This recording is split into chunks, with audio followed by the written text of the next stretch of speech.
সুপ্রভাত, কেমন আছেন বন্ধুরা? আশা করি ভালো আছেন, সুস্থ আছেন। আমিও ভালো আছি। আপনাদের সুস্থতা কামনা করে শ্রাবণীর এমএস ব্লগে আপনাদের অনেক অনেক স্বাগত জানিয়ে ভিডিওটা শুরু করে দিয়েছি রান্নাঘরের কাজ দিয়ে। তো চলুন, নতুন একটা ব্লগে আপনাদের অনেক অনেক স্বাগত। তো চলুন, এবার আমি চলে এসেছি। আজ বুধবার, ঘড়িতে বাজছে এখন 5টা 15 নাগাদ। তো গ্যাসটাকে ভালো করে পরিষ্কার করে নিচ্ছি। তো রাত্রে কোনো রকম একটু মুছে রেখে দিই, আর রাত্রির ওই 11:30টার সময় আর পেরে উঠি না বন্ধুরা, জানেন তো। তা সকালবেলা অল্প করে একটু মুছে রেখে দিই সকালবেলা ঠিক এইভাবে সাবান টাবান দিয়ে দেয়াল থেকে একেবারে পরিষ্কার পরিচ্ছন্ন। ছিটে লাগে গো বন্ধুরা, রান্নার ছিটে লাগে দেয়ালে টেয়ালে দিয়ে, হলুদ হলুদ বিশ্রী একটা দাগ হয়ে যায়। বাসন মাজাগুলো এখনও হয়নি। তো রান্না চাপাবার আগে কী করলাম বন্ধুরা, মোছামুছি গ্যাসটা সব পরিষ্কার পরিচ্ছন্ন করে বাসনগুলো ঝপঝপ করে মেজে নিলাম। মেজে টেজে নিয়ে মানি প্লান্ট গাছটাকে একটু ভালো করে সার্ফে জল দিয়ে ধুয়ে নিলাম, ওকে একটু জল খাইয়ে দিলাম। দিয়ে এইবার লেগে পড়বো। এই দেখুন সব পরিষ্কার পরিচ্ছন্ন হয়েছে, বাসন টাসন মাজা ঘষা হয়ে গেছে। তো এইবার কি করব বলুন তো বন্ধুরা, লেগে পড়বো রান্নায়। যেহেতু বাচ্চাবাবুর অফিস আছে, বাবিরও। তো চলুন বন্ধুরা, বাবির জন্য একটুখানি দই দিয়ে একটুখানি ঢাঁড়স ভেজে দিই।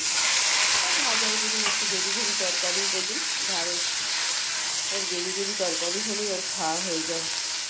আর একটু মাছের ঝাল করবো, আর ইচ্ছা আলু পেঁয়াজটা ভেজেছি আজকে মেনে এই যাবেন তো।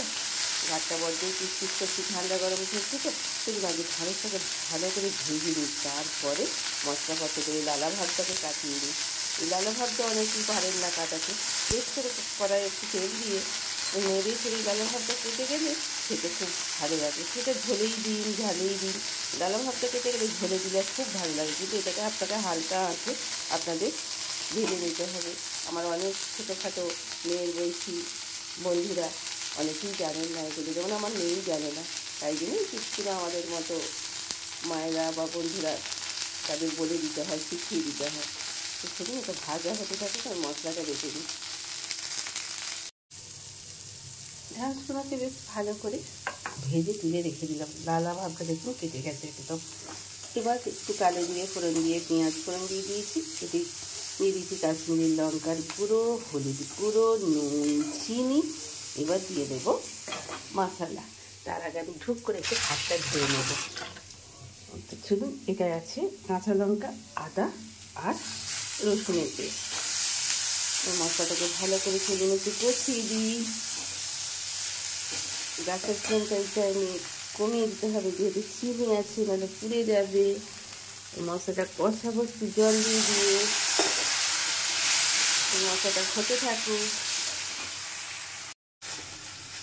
2-4 পিস টমেটো দিয়ে দিলাম। মশলাটা বেশ সুন্দর হয়ে গেছে। কয়েকটা লঙ্কা কুচি দিয়ে দিয়েছি।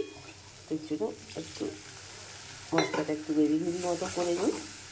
করে নিয়ে এইবার একেবারে সিদ্ধই হয়ে গেছে ঢাঁড়সগুলো, দেখুন। এই দেখুন ভেজে একেবারে সিদ্ধ করে ফেলেছি, সব দিয়ে দিয়েছি। এবার শুধু নামাবার আগে দিয়ে দেবো একটু টক দই ফেটিয়ে। অবশ্যই ফেটিয়ে দেবো, নাহলে একটু ববলিং ববলিং মতো থেকে যায়, খেতে বেশ ভালো লাগে না। তো আমার বাড়ির এটা ভীষণই প্রিয়। আপনাদের কার কার এই ঢ্যাঁড়সের রেসিপি খেতে ভালো লাগে তো আমাকে একটু কমেন্টে জানাবেন বন্ধুরা, প্লিজ প্লিজ প্লিজ প্লিজ। দইটাকে বেশ কাঁটা চামচ দিয়ে একটু ফাটিয়ে নিলাম। এবার এটা দিয়ে দেবো।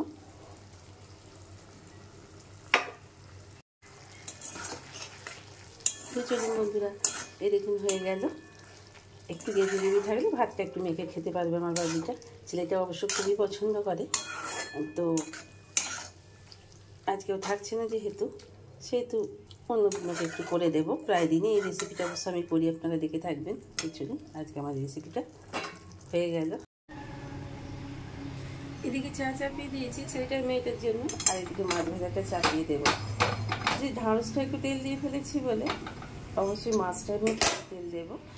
তো মাছগুলোকে ম্যারিনেট করে নিয়েছি অলরেডি।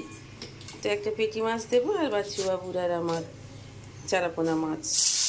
তাতে পেটি মাছটা ভাজা হয়ে যাক, তারপরে দুটোকে দেবো। 1 কাপ চা নিয়ে চলে এলাম জানলার সামনে। জানলার বাইরের ভিউটা ভীষণ সুন্দর, শুধু সবুজ আর সবুজ। আর এখানে একটা নতুন বাড়ি হচ্ছে, লোকজন সব কাজকর্ম করছে, দেখতে বেশ ভালো লাগে। আর শুধু সবুজ দেখুন, যেন মনে হচ্ছে কে একবারে বীজ বুনে দিয়েছে সবুজের।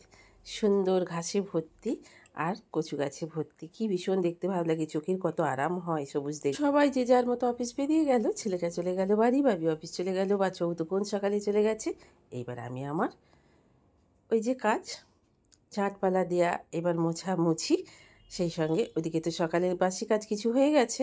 তো চলুন এবার এই ঘরদুয়ারটা, ওই ঘরদুয়ারগুলো, রান্নাঘর সব ঝাঁট দিয়ে বেরিয়ে এলাম, এই ঘরটাই বাকি ছিল।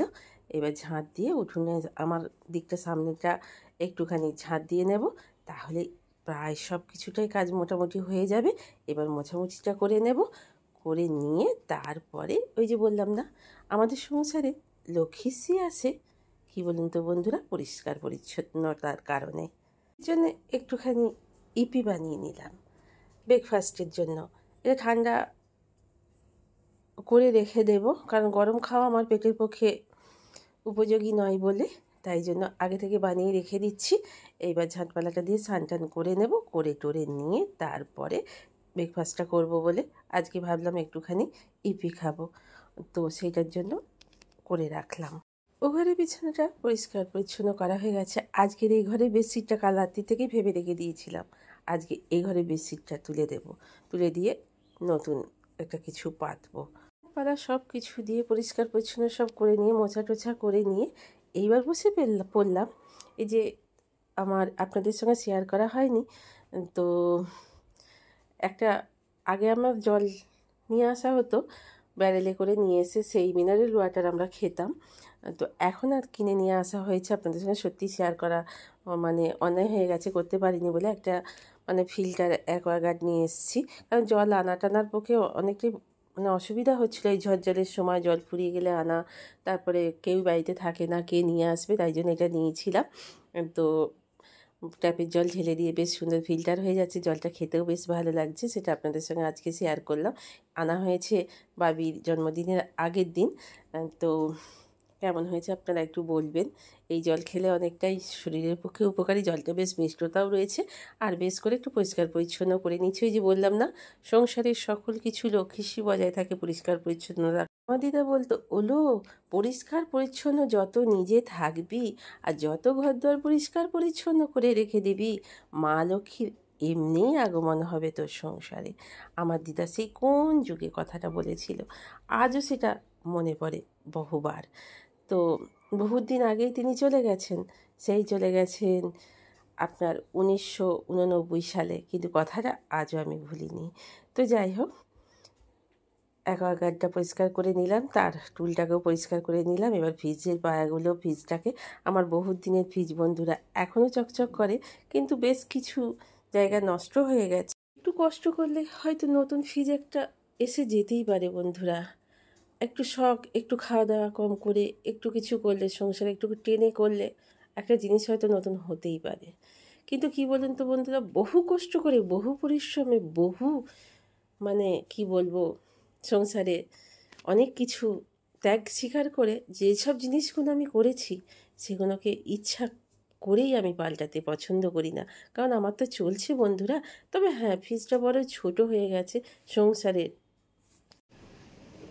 হ্যালো বন্ধুরা, কী করছেন গো সবাই, শুনতে পাচ্ছেন কি বাইরে বিপজ্জনক ঝড় হচ্ছে আর মেঘ ডাকছে, আর আমার বাচ্চুবাবু আর বাবিটা আসতে অনেকটা দেরি আছে।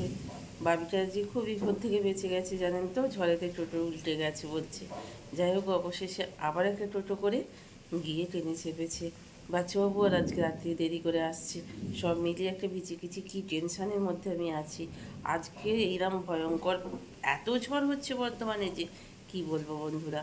আর সেই সব দেখে আমার টেনশান নিয়ে আমি এক কাপ চা করে নিলাম, চা করে এবার খেয়ে নিচ্ছি টিম টিম করে। কারেন্ট নেই, বুঝতেই পারছেন, আমার দিচ্ছে লাইট ফাইটও নেই, রান্নাঘরে একটা আছে টিম টিম করে জ্বলছে, আমাকে অন্ধকার, আপনি বুঝতে পারছেন, আপনারা বুঝতে পারছেন আমি চা খাচ্ছি দেখুন। আপনারা বলবেন কি মা রে বাবা, মেয়ের ওই অবস্থা আর আপনি চা খাচ্ছেন? না গো বন্ধু, কী করবো বুঝতে পারছি না। একা থাকলে তো কিছু খেতে ইচ্ছে করে, কিছু করতে ইচ্ছে করে, অন্ধকারে তো কিছু করতেও পারছি না। যে এককালে কখন থেকে সেই কারেন্ট নেই, কখন থেকে ঝড় উঠেছে, আজকে বোধহয় 2 ঘন্টা ধরে ঝড় হয়েই যাচ্ছে। কারেন্টও নেই, বেশ কিছু কাজ ছিল, সেসবও করা গেল না। তো চলুন বন্ধুরা, ভিজে ভাত সাথে দিয়ে মাখবো, আর ওবার একটা মাছের ঝাল আছে, বাচ্চাবাবুর মেয়েটা ওরা ওই দিয়ে খেয়ে নেবে, ছাতু দিয়ে মেখে খেয়ে নেবো, রান্নাবান্না করতে পারছি না। তো চলুন আজকের মতো ভিডিওটা এখানেই শেষ করলাম। খুব খুব খুব ভালো থাকবেন, সুস্থ থাকবেন, হাসি খুশি থাকবেন। অবশ্যই মেয়েটা এলে কি হলো না হলো আবার একবার আপনাদের জানাবো। ততক্ষণের জন্য আজকের মতো শেষ করলাম, গুড নাইট। তো কারেন্টও এসে গেছে, বাচ্চাবাবু এসে গেছে, আর বাবিটাও এসে গেছে। বাবিটার অল্প একটু হাতে লেগেছে, ও দেখাতে চাইছে না, এসে ড্রেস চেঞ্জ করছে, তাই আপনাদের জানাবো বললাম বলে আপনাদের জানিয়ে দিলাম। যাই হোক, একটু ভালো আছে, সুস্থ আছে। তো চলুন আজকের মতো এই পর্যন্ত।